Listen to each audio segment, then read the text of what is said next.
প্রচণ্ড কপাল ফাটা রোদে আমরা এখন যাচ্ছি বাদাম খেতে। বাদাম খেতে যাব, সেখানে আমরা বাদামে অনেক ঘাস হয়েছে, তাই বাদাম নিড়ানি দিতে যাব।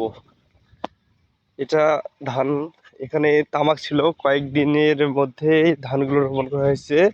ধানগুলো কিন্তু চমৎকার হয়েছে। এই যে আমরা খানিকক্ষণের মধ্যে, এটা হচ্ছে বাঁশবাগান, এটা হচ্ছে মরিচ বাগান বা মরিচ ক্ষেত, ঠিক আছে। এখান থেকে এই যে এখানে দেখছেন যে এখন আমরা এই যে আমাদের বাদাম খেতে এসে গেছি। এই যে বাদাম, এখানে ঘাস হওয়ার কারণে এখানে কিছুই দেখা যাচ্ছে না। এই যে মরিচ ক্ষেত, এটা প্রচুর মরিচ ধরেছে। ইনি হচ্ছেন মঞ্জয় খান। এই যে আমাদের ঘাস দিলে হচ্ছে, মানে কি যে দিলে ঘাস যাচ্ছে সেটা বলুন তো। আচ্ছা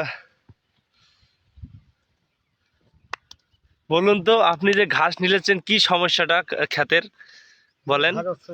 আর বাদাম খেতে নিলে নাকি আর নাঙল দিয়ে টানা থাকে। ওয়াও গাইস, বুঝতে পারলেন যে এখানে নাঙল দিয়ে নাকি টানতে হবে।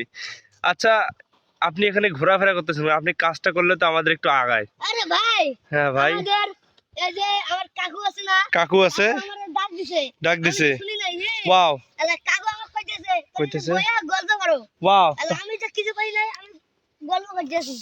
ও আচ্ছা, তাহলে দাদা আপনি ওকে ডাকছেন যে গল্প করার জন্য? হ্যাঁ হ্যাঁ। ও তাহলে তো আপনার তো দোষ নেই, তাহলে আপনি এখানে দেখছেন। দাদা দেখছেন সুন্দর হাতে হাতে বাদামের কাজ করছে, লেসে বাদাম দেখতে পাচ্ছেন, বাদাম ক্ষেত, এটা পুরোটাই বাদাম ক্ষেত। প্রায় 200-300 একর হবে এখানে, 200-300 বিঘা বাদাম এখানে হবে।